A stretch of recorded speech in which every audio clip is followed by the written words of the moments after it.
Welcome, everybody, to another Pro Wrestling Sheet Raw recap. I am John Rocha, your host. We are both freezing, and this is Ryan Satin over here. We're both freezing in this studio, but we're making it work. That's why we're wearing jackets. I get a lot of crap sometimes online, Ryan. They're like, Rocha lives in California, but he acts like he lives in Minnesota. Look, it's cold sometimes in this state. I feel like it's not that cold right now. I feel like you might be alone in this. Well, I mean, I'm not going to take the jacket off. I'm not going to, I don't know.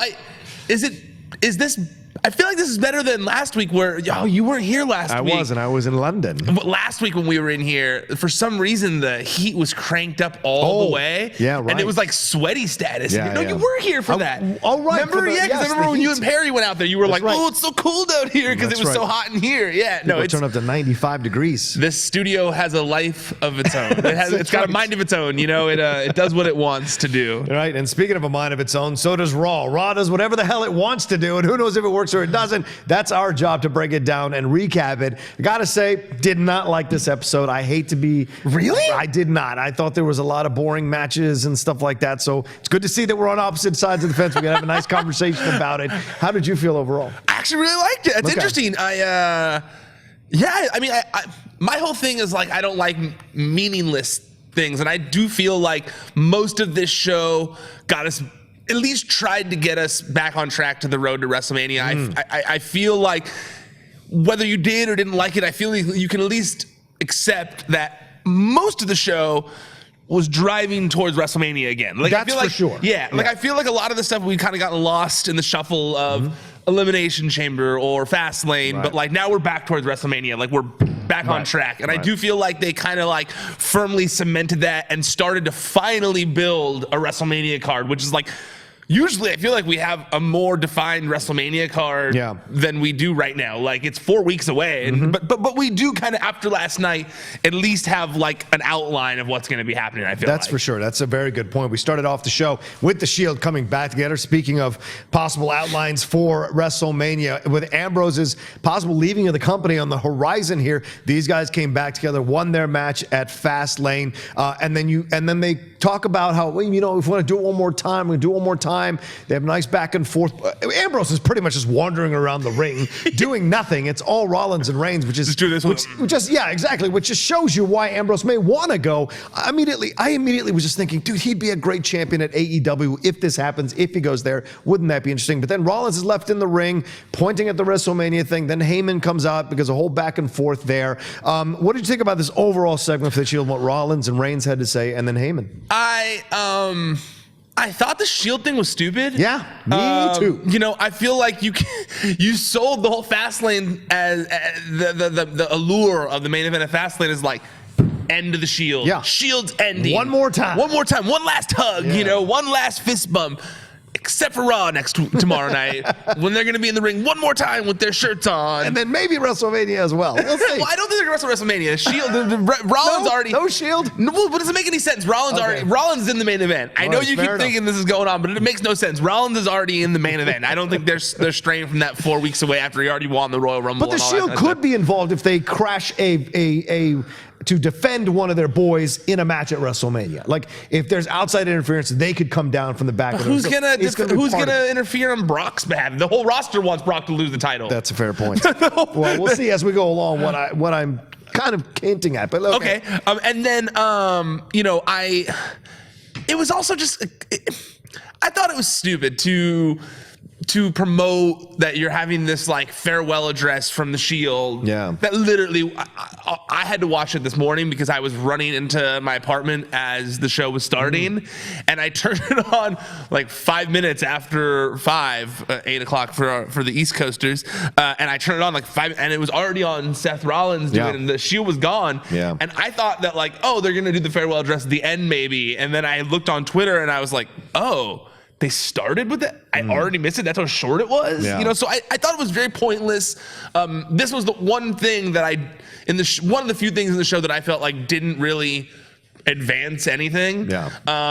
Except for, you know, Roman saying that he wants to wrestle tonight or last night, and kind of like furthering the is Dean leaving storyline, you know, which they're pushing way too heavily on TV, in my opinion, to actually be a legit thing anymore.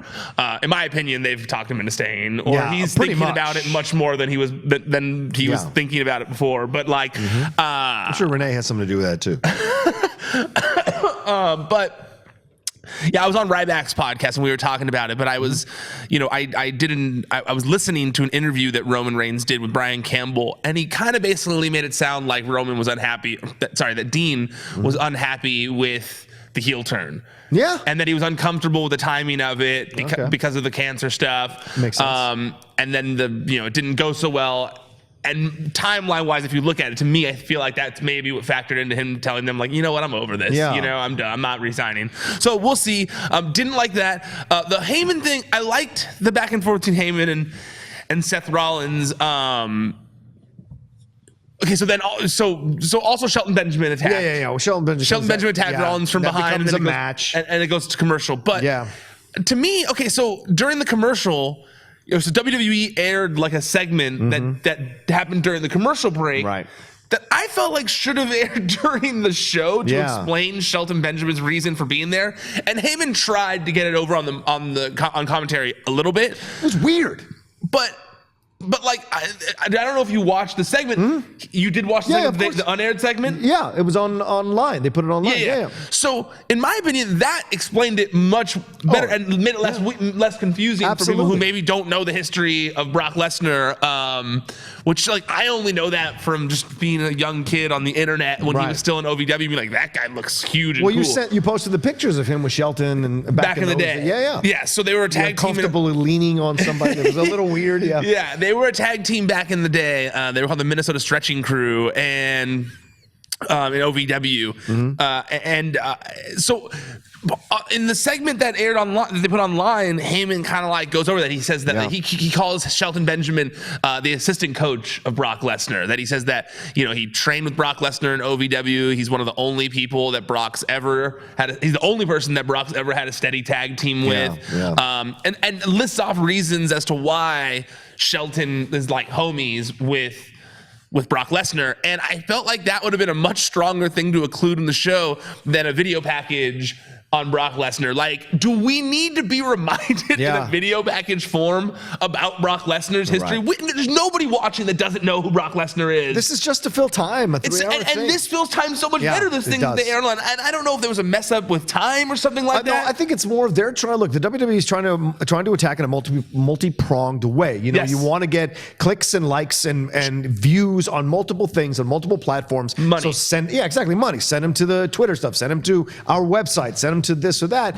and the fans will just watch what they watch on Raw, and they'll figure out as they go along. The hardcore ones will go hunt that shit out. The other ones will just accept it and move on to the next match. True, very true. Basically what happened. So, and I agree with you. If they'd put that in, it would have made more sense. But then again, it's like almost wasted time because Shelton attacked, and you get into the match, and people kind of know who Shelton Benjamin is. Yeah, but wasn't Shelton on Smackdown? Yeah, he was for a bit. Don't trust me. There's a lot about this episode that's all over the place that bothered me. I really do think as we're getting closer to Fox, the brand split's going to be over. Even though even though I didn't think before, I felt like, well, they want two separate brands. They're really like mixing the waters here. Like, I don't know if that's the right word, but they're definitely like they're crossing brands. They're crossing streams everywhere. Like, and so I don't know. The match itself, though, I didn't think was that good, and I wanted something better from Shelton and Rollins. I felt like Rollins was slowing down his pace to kind of match Shelton's slower pace, because Shelton is an older wrestler. He's not Kurt Angle slow, but he's certainly a little bit slower than he was before from what I saw in this match. And so Rollins seemed to be moving a little slower with him, and I just thought that was okay, great, cool. I would have liked to have seen a better, faster paced, more hardcore match, and that didn't happen and then it was done, and Shelton jobbed to Rollins. So I was like, okay, or lost to Rollins. Sorry, lost to Rollins. Yeah, I was gonna say, should he have beaten Seth Rollins? No, but a better match that was close, a lot closer, would have been, I think, more for Shelton. Would have helped Shelton more. Sometimes your thoughts are confusing to me, because why on earth should he have had a competitive match with Shelton Benjamin, who hasn't even been on TV in months, and he's going to be in one of the main events of WrestleMania. People love Shelton Benjamin. People support and push. And if you're going to give time to a guy, look, you're the one that complains they've got all this roster, they've got all these people to use. Great. If you're going to use them well. But why put him on TV to just lose? Put him on TV to show what he can do, because you never know. Do you think, you said no, but do you think Shelton Benjamin should have won? No. But because you said why put him on TV to lose? You can win by losing. That's what he was there for. You can win losing in a better way by promoting what you can do in the ring. And you don't think that Shelton Benjamin was promoted well yesterday by the fact that he was associated with Brock Lesnar, that he was wrestling with Seth Rollins, who's one of the top guys in the company? Sure. On the outside as a storyline, as a connection, yes. But I'm talking about his skills in the ring. That's what gets people excited. And it's weird because I would like to see that more. I didn't see slow. I didn't see uninteresting. Okay. I really interesting. Well, you made it a slower paced, less competitive match, and I really didn't see that. I saw Shelton Benjamin being I don't know. I saw a solid match that was fast paced. I saw cool stuff within it, like that knee that he did when Seth, knee was great. When Seth went to go dive outside, he jumped up and did the Seth knee. When he does that, he goes up and he goes, and then gets the knee. And that's my point. If you're going faster, it's because you know the other guy can go as fast as you go. And I feel like they were taking care of each other. That's like the most nitpicky thing that they went. Oh my God!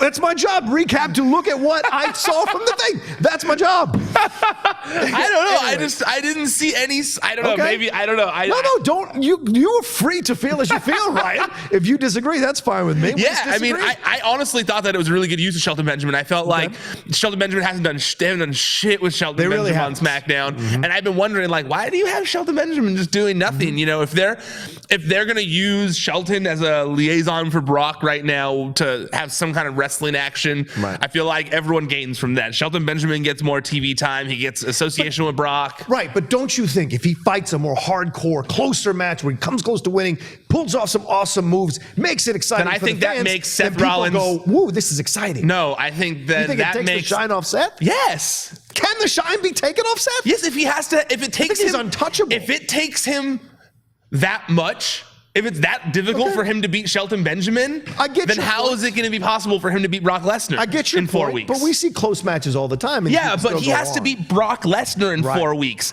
Shelton Benjamin is nowhere near Brock Lesnar's level, so if he has to have a competitive match with Shelton Benjamin... Wait a minute. Are you telling me Brock Lesnar is nowhere... Wait, Shelton Benjamin is nowhere near Brock Lesnar's ability in the ring? I'm talking about in terms of like how difficult he's been perceived to beat on television. That's fair, yes. Yeah. Perceived to be, yes, but Shelton is a master technician in that ring. He's fantastic as a wrestler. He's nowhere near Brock. Give as good as Brock. Brock is a power mover. The kind of matches that Brock can put on, there's nobody else in the world that can put on those kinds of matches besides Brock Lesnar right now. Okay. I mean, there's nobody. Shelton Benjamin can never put on that kind of a match that Brock Lesnar has. Strowman can put on those kinds of matches that Lesnar does?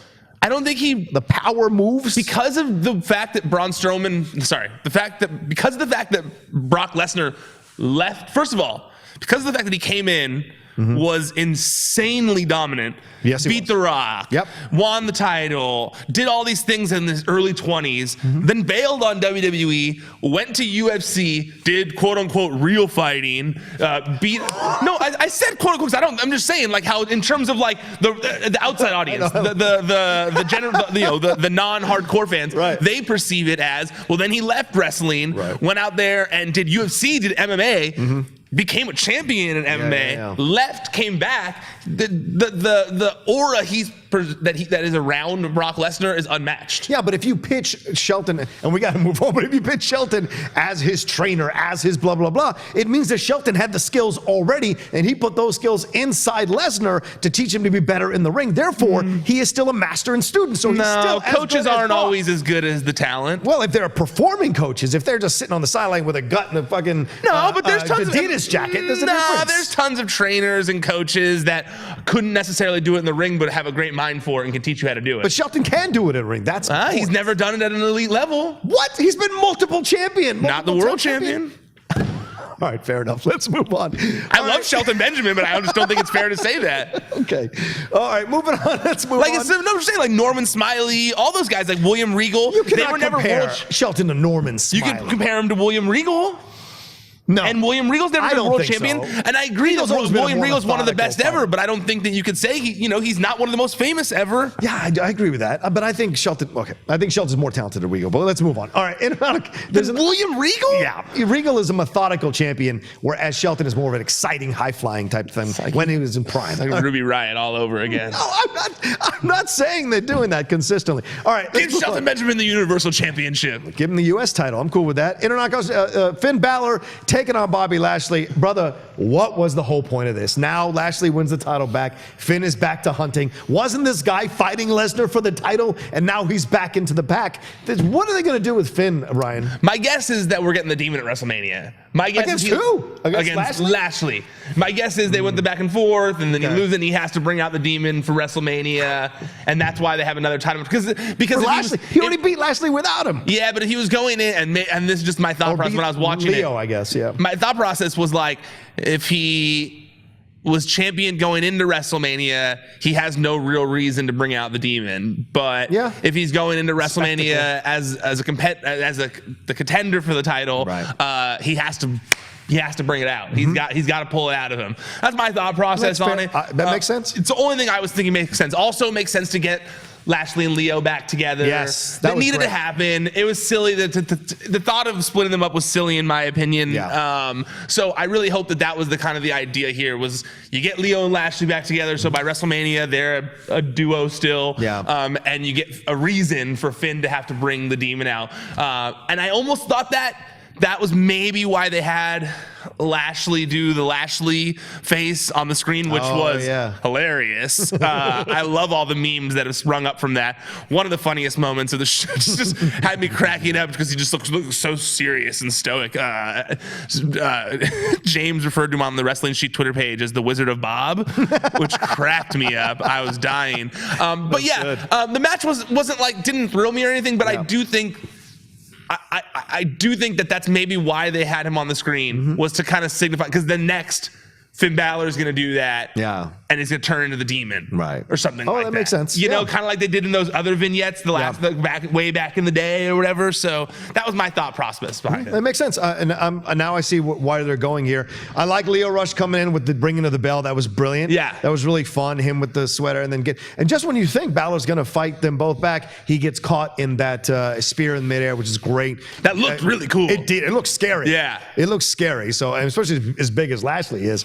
Don't forget, he's also a former UFC guy. He went from wrestling to UFC and back. Bellator, but yeah, Bellator, MMA, right, but still MMA, exactly, yeah. But then you see this, and we'll see what happens now. This should be a fun match. I'm kind of actually excited to see them go at it one more time at WrestleMania. Grant, I hope it's a good match. And Balor, if he comes out with the championship as the Demon, could be fun stuff. Getting rid of Leo and all that. So so maybe you're right. Maybe that's a process. That's my guess. Yeah, it makes sense, Ryan. All right, let's move on to Ronda Rousey coming in, addressing her actions. Great heel promo. Yeah, this whole segment, I was cackling.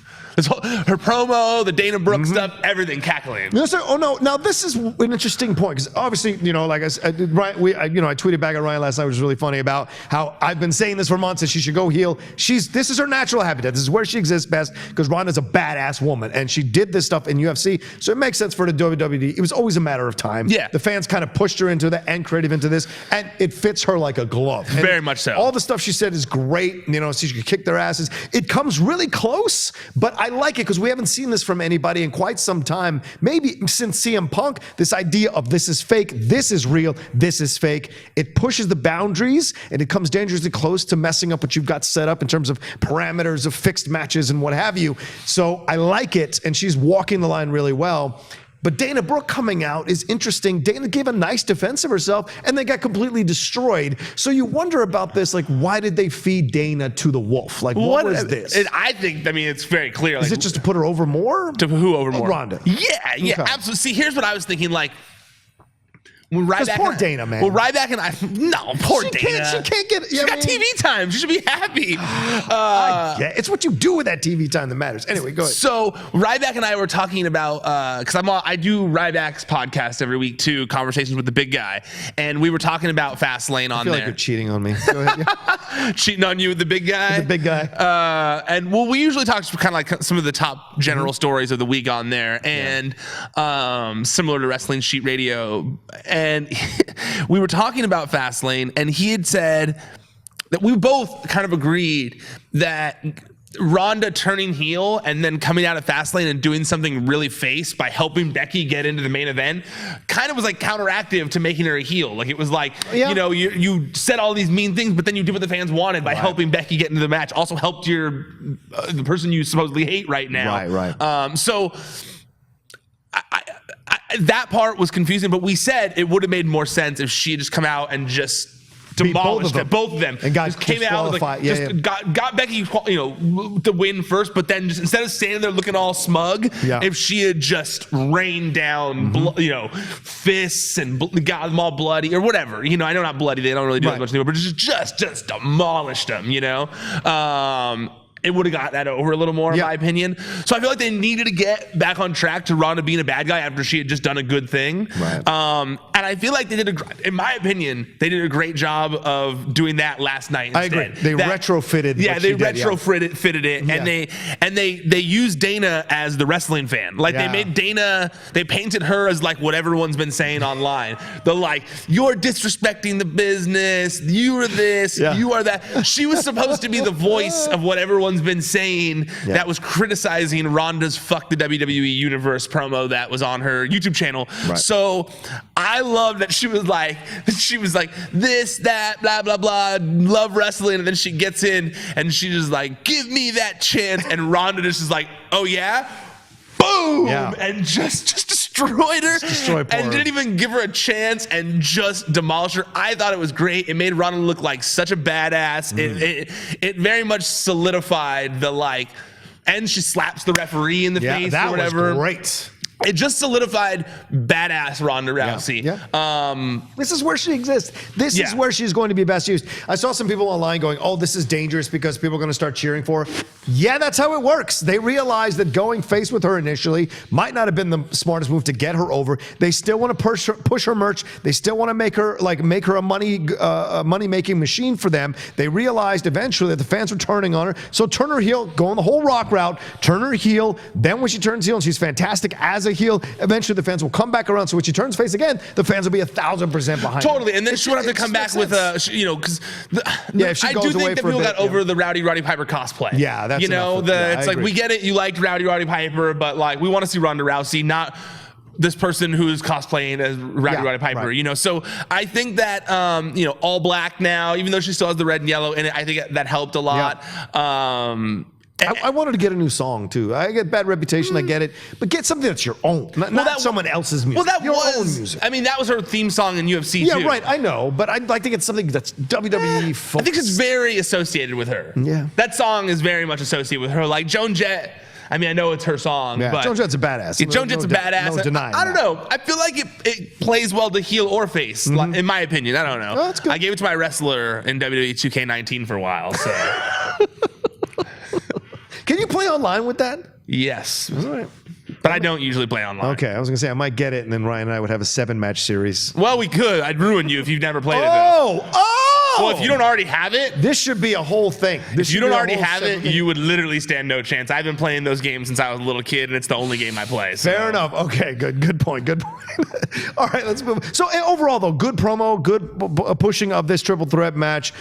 Push the storyline of the reason she got Charlotte disqualified is so she could have Becky Lynch in the ring and then beat the crap out of both of them.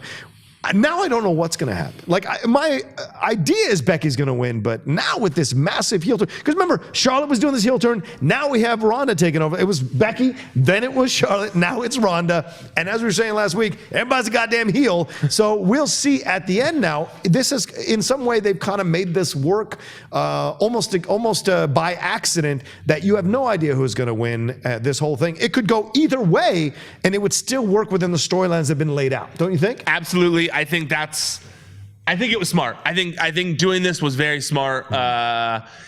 Turning Ronda heel, as much as I loved Ronda's babyface, needed to be done based on how everything's been going on social media and all that kind of stuff. And just in general, how the crowds were reacting to her. It's like, we say, do it for Roman Reigns. Well, they did it for Ronda, so I'm happy. You know, right. and now everyone's cheering Roman, so it's not needed for Roman. That's anymore. true. It's true. Well, somebody they're cheering for as well. The fans, or two people, Aleister Black and Ricochet, took on Chad Gable and Bobby Roode.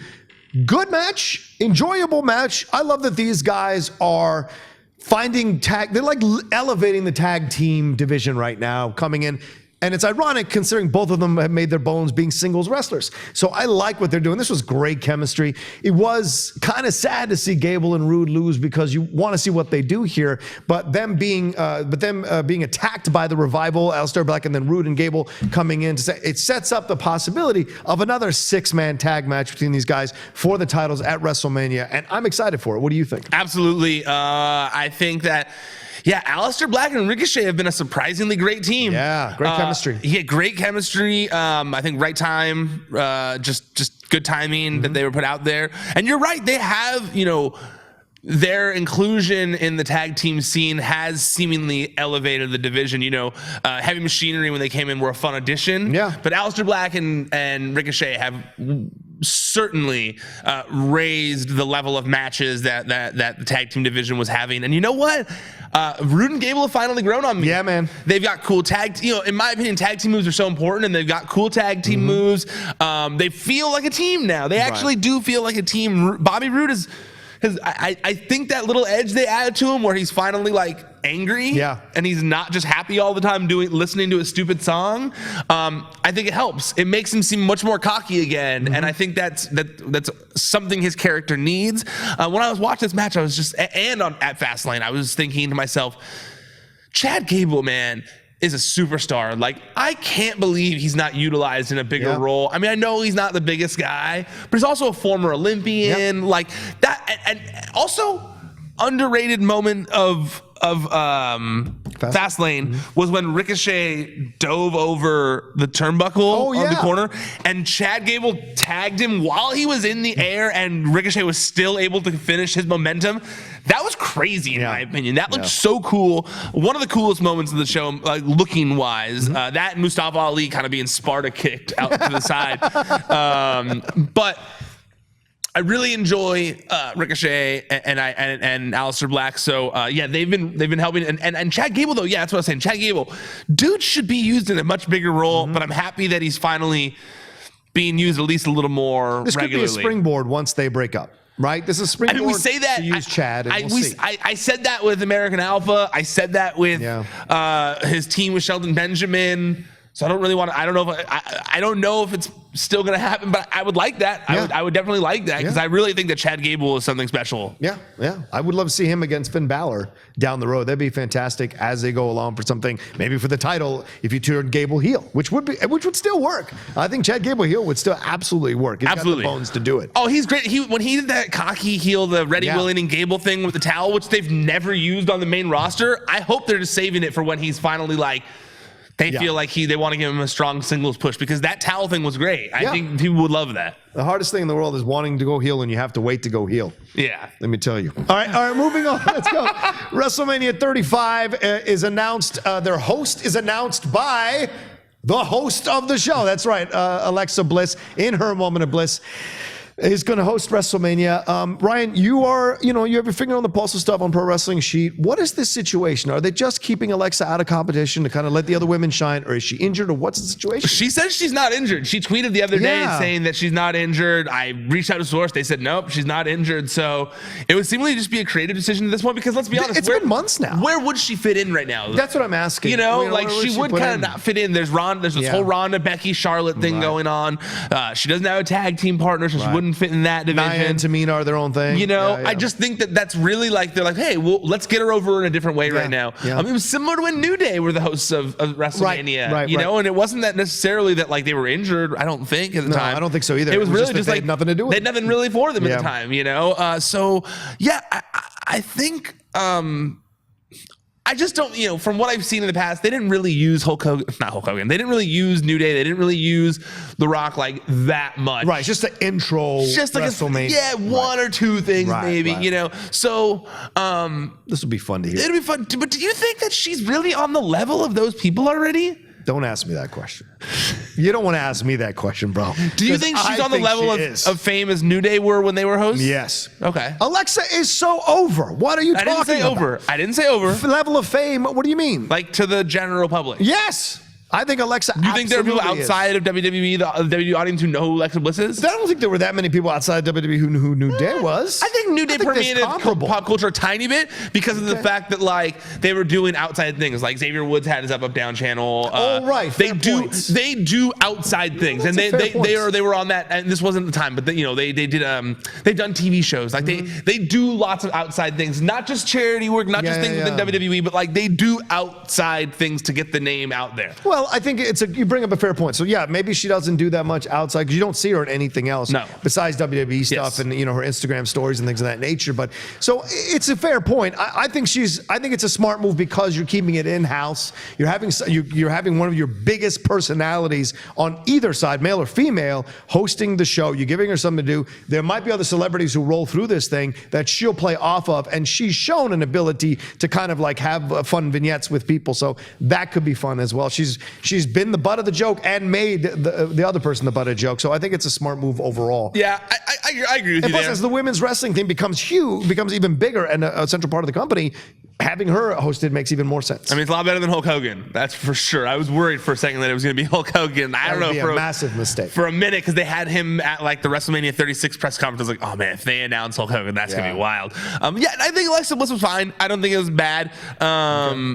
Did you expect her to announce herself when she started going? No, I actually didn't. That's funny. I did. I said to my girlfriend, well, halfway through the promo, I was like, her like spiel right beforehand. I said to my girlfriend, I was like, she's totally announcing herself. And then she's like, Alexa Bliss. I loved it. I thought she was announcing like someone who's like not that well liked, but really popular in the thing. So, I thought, but then when it was her, but I did think the video was a bit clumsy in how it announced her. It immediately was like, oh, Alexa Bliss. And I thought it should have built up just a little bit more. And then you heard the music and then her. That would have made more sense to me. All those Moment of Bliss segments are awkward. They're all kind of clumsy. I don't understand. I mean, they're really trying hard to get them over, but she was better as the GM of the women's side of things. I liked her more in that stuff than the Moment of Bliss. Yeah. I think it was more her natural thing. Agree with you there. Yeah. All right, let's move on to something that should not have been on the show. Elias taking on No Way Jose. What was the point of any of this? Elias, I don't know if they're burying him or not burying him. I don't know what they're doing with him, but they seem like they don't know what the hell to do with him. And if he's doing a WrestleMania match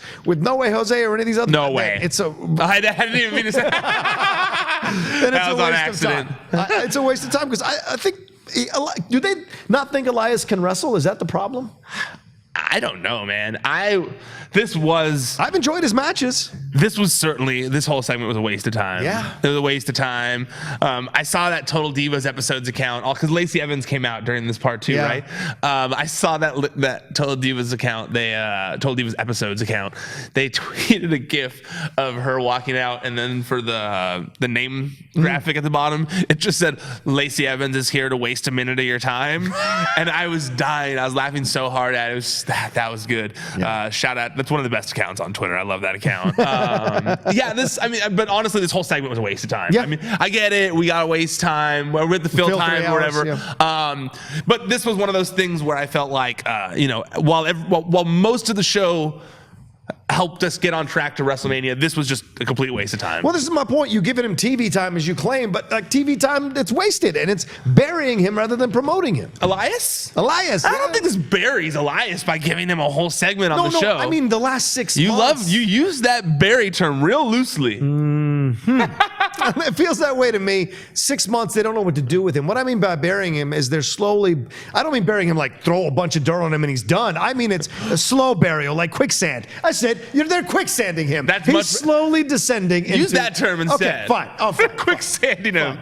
Because bury has a real certain connotation to it. That's a fair point. So it feels like that means it's intentional and they don't like it. Yeah, So I apologize. It feels like they're quicksanding him, which is they're giving him stuff and he's slowly... They're sandbagging him a little bit, you know? And as much as he's trying to climb out, the more he works, the deeper he gets. So it just bothers me overall because I think Elias can wrestle. They just don't... Face, heel, we don't know what to do. I do think that their quick turn of their quick change of mind on Elias's face turn Yeah. was very dumb. Yes. I think that you gave us a taste of something and we were pumped about it, and then you quickly changed your mind on it, Yeah. and it's just been kind of confusing ever since. It's diminished the Elias character a lot, and they need to figure out what they want to do with him.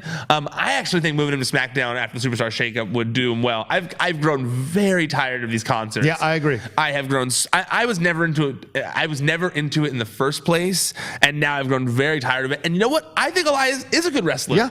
I like his knee that he does when he was off top rope. Oh, totally. His finisher, he's good. He's good. He's got a great look. He's got a great character. They need to progress it. It's time. You got to give him a feud that's worth a damn. He's really not had that many like quote unquote feuds that end in like traditional like starts and ends on pay-per-view. It's like really, it's always very muddled. So they need to do something with him.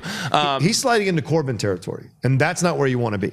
Okay. You don't want to be in Corbin territory. Not because the fans don't like him. I would say more so like Braun territory, where it's like, it's not that they don't like him, it's just he's there at this point. They've he was hot, and they cooled it off, and they're okay with that. Okay, but I think Braun can, the second they give it, Braun will turn it right back on. I think they will Elias too. You don't think Elias can switch it back on? I think he as a person can do it. I think the fans won't go along as quickly as they will with Braun.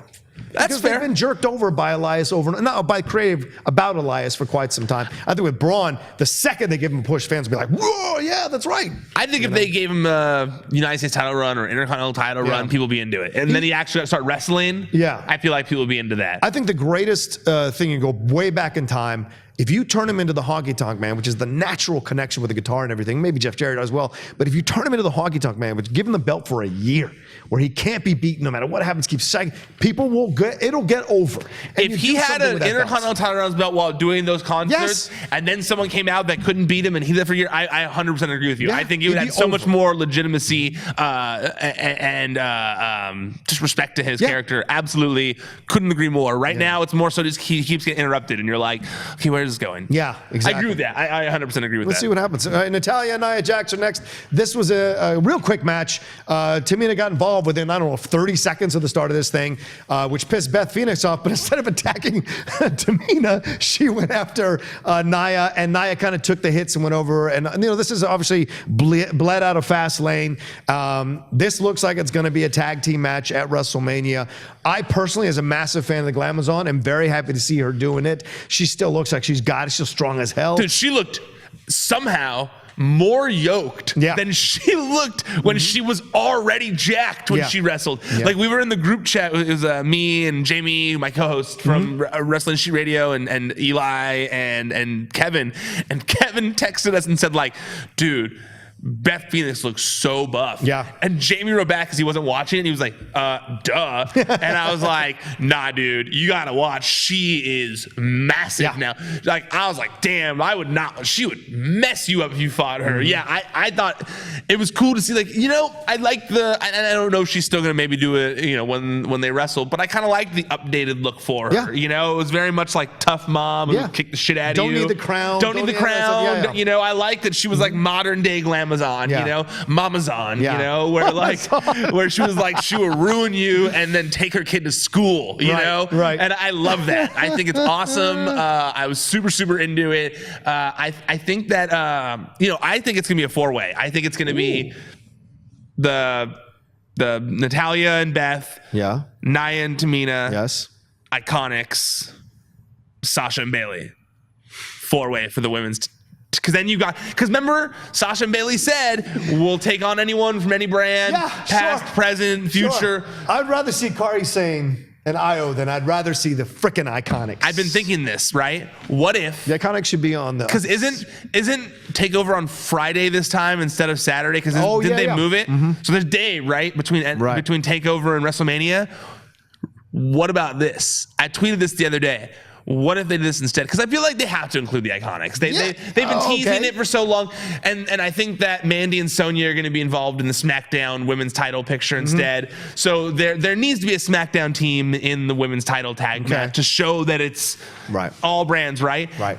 What if though? Because I do want Sky Pirates versus Boston Hug Connection. What if that's a match at Takeover? What if at TakeOver, that would be fun. we get Sky Pirates versus Boston Hug Connection, and at WrestleMania, we get a 4-way. But we did see the Boston Hug Connection go out with Rhea Ripley and who was the other girl that was there that they saved the Sky Pirates from? Rhea Ripley and I forget the other. I forget, yeah. Yeah, but that could be a match for TakeOver, I guess. I feel like Sky Pirates why makes would way they more sense. fight since they saved them from getting beat up? Respect thing. They've been doing that. They've been hyping it on social and stuff like that. I'm down with that. I could see that because TakeOver's much more for the internet crowd anyways. Right. I feel like that's a okay. I'm down with and that. I feel like maybe they haven't said anything yet. They've only been feuding or they've only alluding to it because they have been kind of like doing the storyline of maybe Io's going to get the title shot, but I think Bianca's going to get the title shot WrestleMania weekend, and then maybe Sky Pirates versus. I'm down with that. Boston Hug Connection. I like that. That's my guess. I don't know that. That's not inside info. That's just my guess. Anyway, let's move on. If you say so, I agree with you. I think it works 1,000%. We'll see how it all plays out. They love Natty. They're going to give her a program. So there we go into WrestleMania. I know that's always, if you watch, like I remember watching Total Divas first few seasons, like WrestleMania is a big, big thing to her. Being part of it, finding a way to be part of it. So if this is how, and maybe I hope they don't, if they do the 4-way, then obviously it won't be the kickoff show. But that's usually where she kind of gets relegated or gets kicked off sometimes. So we'll see how it works out. Pin Up Strong coming back. We'll see how that plays out. It should be fun overall if they do make it an 8 or a 4-team matchup. All right, Triple H and Batista. Wait, real fast. Oh, yeah. Look at your calendar. How much time is there a show that starts at 11:30? Wow, so we know when we need to get out of here. Talk about unprofessional. Yeah, betraying the behind the curtain. Here, I know. No, there's nothing. No, not a show 11:30. We're good. All right, cool. We're good. All right, as we're talking about Triple H and Batista went at it. Great promo. Finally, something to excite me about this match. Great back and forth. So this got you in now? This got me okay, in, cool. 1,000%. The idea of, because Batista's fantastic. He's so good. He's so good. I'm so glad he's back on his terms. And not no Daniel Bryan bullshit, on his terms. I like that they're having him play the heel, but people aren't booing him. I like that people are loving him playing the heel. So it works. It really, really works. Yep. And I love the fact that the irony of Triple H saying attacking a 70-year-old man, is that what you do? Meanwhile, he's attacked Vince how many times throughout his life? So I just find that hilarious to me on so many levels. But I wanted Triple H in the suit. I don't want him in the leather jacket. I don't want him in any of that shit. I want him corporate versus this kind of situation. When he walked out in his leather jacket and sleeves pulled up, and Michael Cole said, he said, no suit tonight. But I was looking at my phone at the time, and I thought he said no soup tonight. and I was like, wait, who is this guy? Is he like the soup Nazi from Seinfeld? It was like, no soup for you. No soup for you. No soup for you. I honestly laughed for 10 minutes in my head. I was like thinking that Michael Cole said, I was like, oh, no, suit. He said no soup for you. Okay, right. Got it. But yeah, dude. Everything about this is great. Batista looking like he just stepped out of like an award show after party. Him having 100 security guards or whatever to keep him, keep between him and Triple H. Him just going like, give me what I want. Give me what I want. And then he's like, oh, give me what you want. Give me what you want. So good.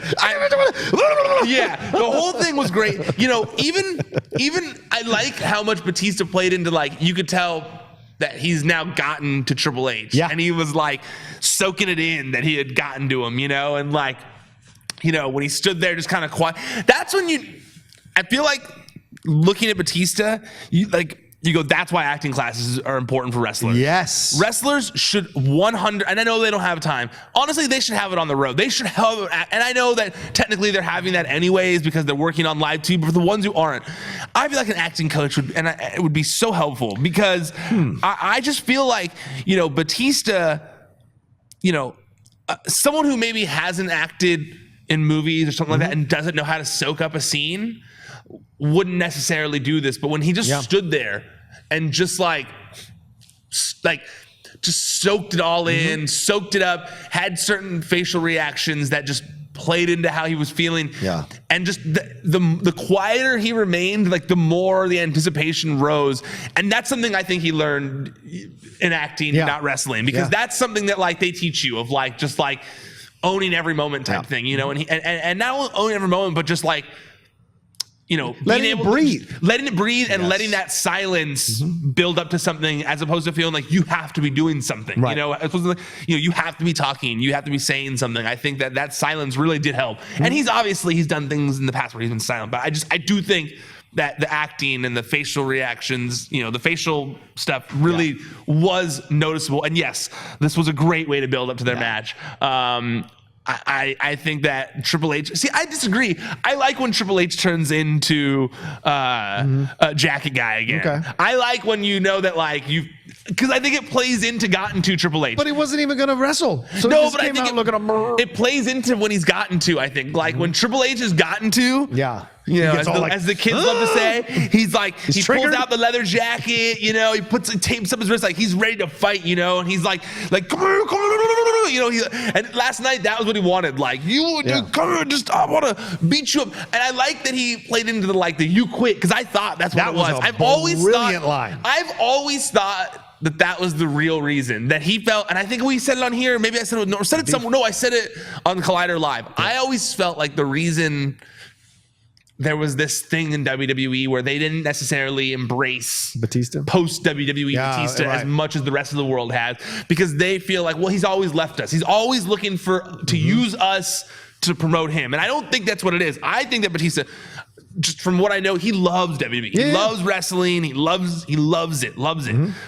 But I think there was always this resentment of he used us and then quit, as opposed to used us and brought us up too, which I disagree with. I think Batista's presence in Hollywood does lift WWE up, and so and he's a different presence than The Rock.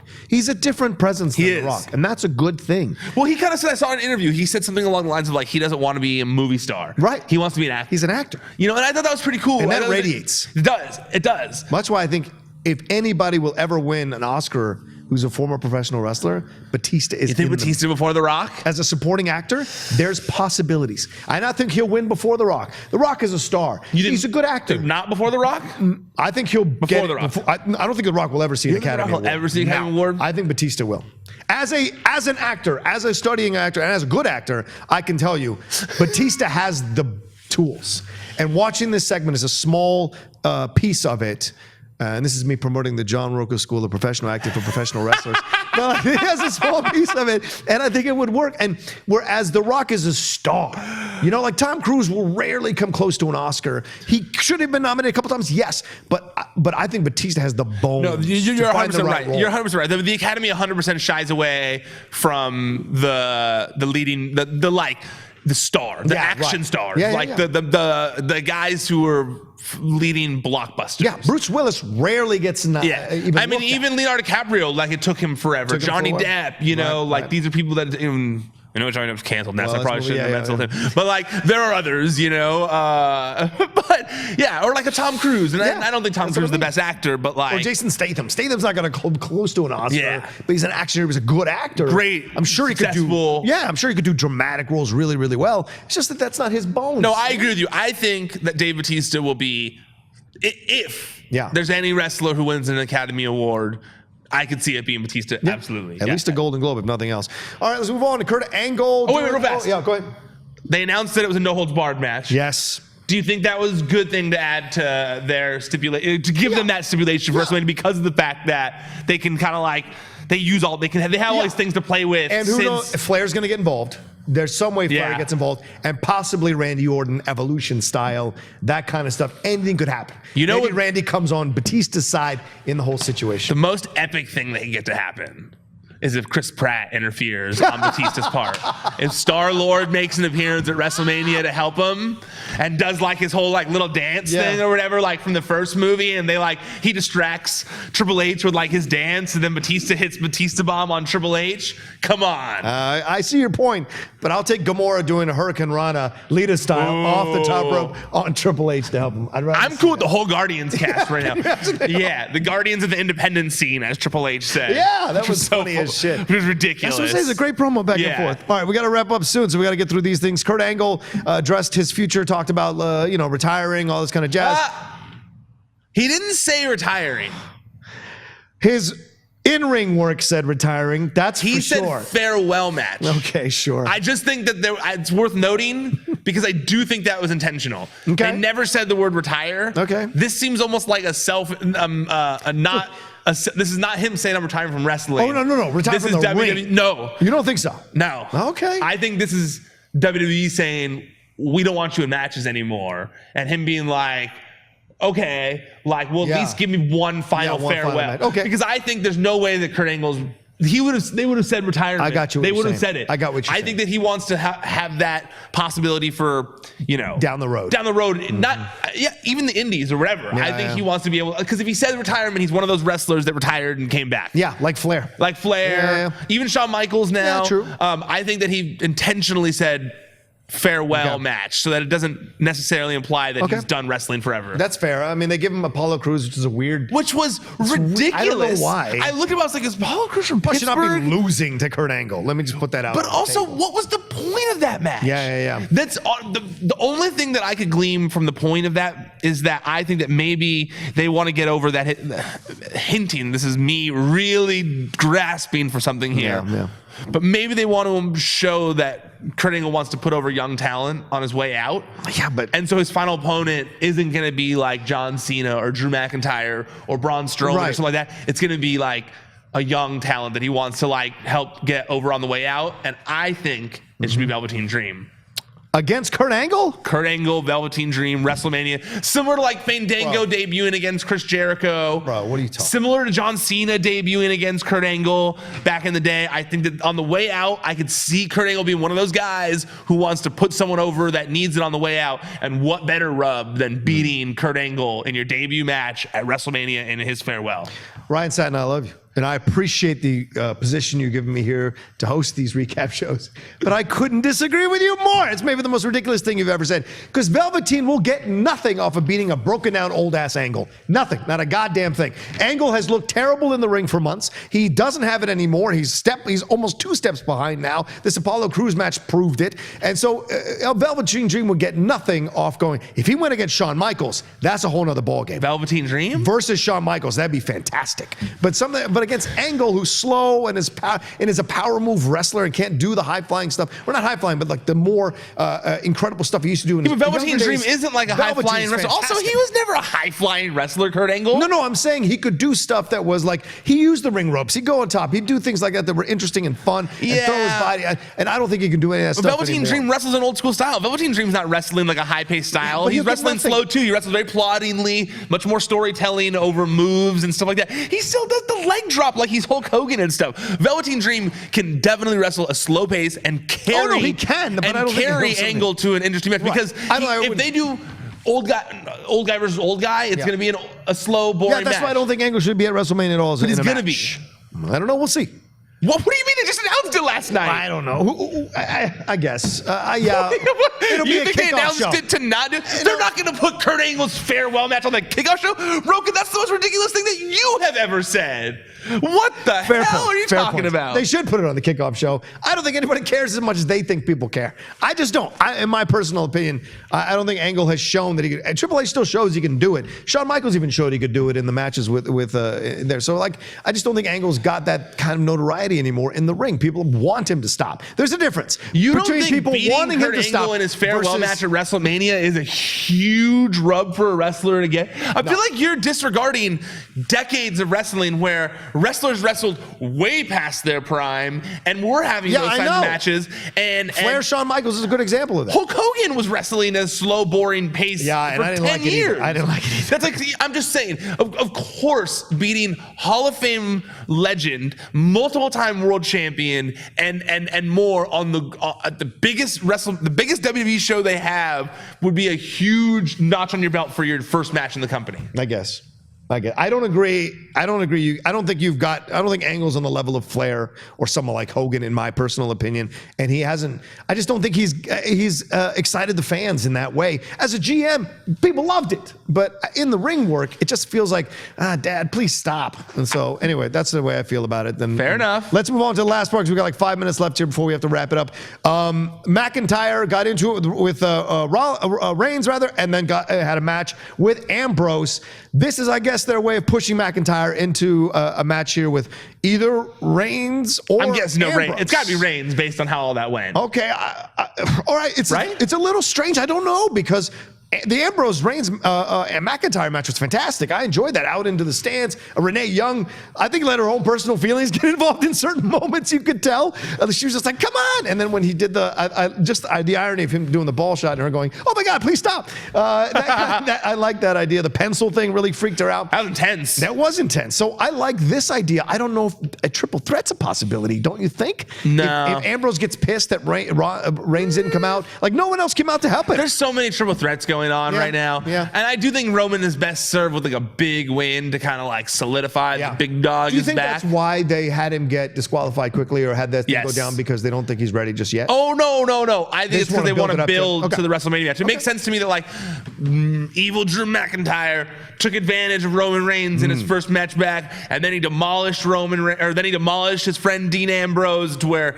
Ambrose is gonna be out for a few weeks because he got the crap kicked out of him, just beaten to oblivion. Drew McIntyre brags about it for a few weeks. Rollins keeps playing like, "Hey man, like I don't want you to push yourself to the limit. Drew McIntyre, he's a tough guy." I don't know why I sound like Randy Savage while saying it, but Drew McIntyre, with waggity no braggity with you and Drew McIntyre. But like, but yeah, I think that I feel like that's the direction they're gonna go. And then the big dog finally beats Drew McIntyre at WrestleMania. That's the vibe I get.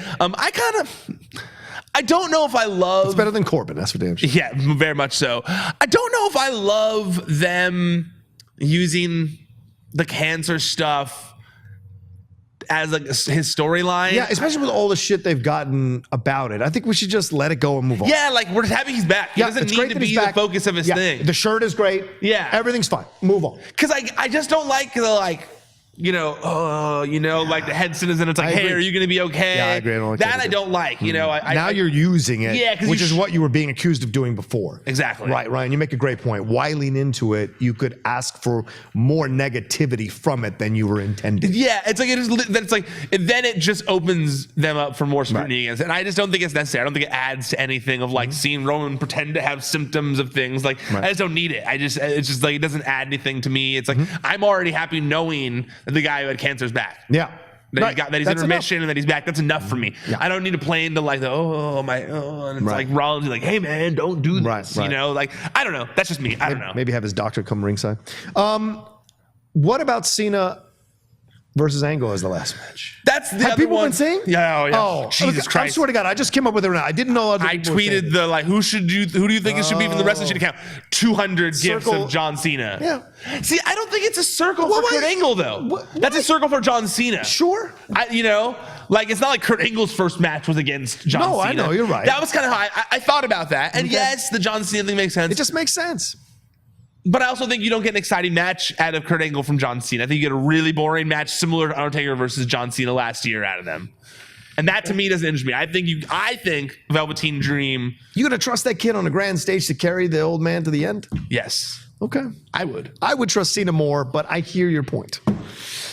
Let's wrap this thing up. What does Cena gain by beating John Cena? Or what does Cena gain by beating Kurt Angle there? It's a farewell and honor to the legends who came before. It's a kind of an honor. So similar to last year with Undertaker. It's like Shawn Michaels and Flair. But it's not going to be like Shawn Michaels and Flair. Shawn Michaels and Flair, they were still both. Shawn Michaels was still wrestling at an elite level there. You don't think Cena's still wrestling at elite level? No, he's not wrestling full time. Not full time, but he still can do it at elite level.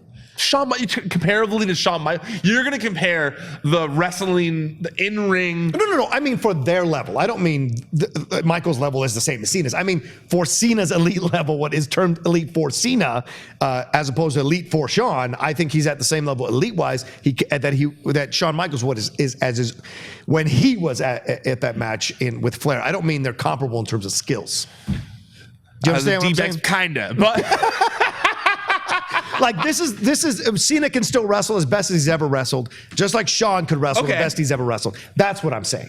I'm not saying he's at Shawn Michaels. I don't know if I agree with that. I feel like a few years ago was more his prime, John Cena, when he was like wrestling CM Punk and stuff like that. Like I feel like that was more so his prime than now. Okay. Now he's got hair, and he's in movies. He's in movies. So is Batista. All right, let's see. Let's wrap it up. That's the Raw recap for the Pro Wrestling Batista doesn't Sheet. have hair, though. No, that's true. Thanks everybody for watching or listening. Ryan, tell them where they can find everything we do. ProWrestlingSheet.com. That's the website. At Wrestling Sheet on social media. YouTube.com/C/Wrestling Sheet. That's where you can find these recap shows that we do. It's where you can find Wrestling Sheet Radio. It's where you can find all the other video content provided to you by ProWrestlingSheet.com. If you're already on the YouTube channel, hello, thank you. I hope you like that we're on this set now. Most of you seem to dig it. Yep. I dig it as well. But while you're here, make sure you subscribe to the channel. It really does help me out a lot. We've been rapidly gaining subscribers. I love it. We're, I think, at like over 11,000 now. That's awesome. So it keeps raising. It keeps going up. I thank you all very much who are spreading the word by sharing the videos, liking, commenting, all of it. It does help out a lot. But if you want to listen to audio only while you're driving or cooking or working out or whatever, make sure you check out that as well, our podcast feed, and go subscribe to that as well. It's on Podcast One. It's on Spotify. It's on iTunes, Stitcher, all that stuff. Just search Wrestling Sheet Radio. There you go. And you can follow Ryan at Ryan Satin. Follow me at The Rocha Says on Twitter and on Instagram. We always love talking to you about pro wrestling, so do that as well. And of course, thanks everybody. Go and find all the other channels we have on Collider Sports, the regular Collider video channel, Collider Gaming. So much happening here, but definitely the Pro Wrestling Sheet #1. Sign up for that and subscribe to that. Take care, everybody. We'll see you tomorrow for Wrestling Sheet Smackdown Live recap. ProWrestlingSheet.com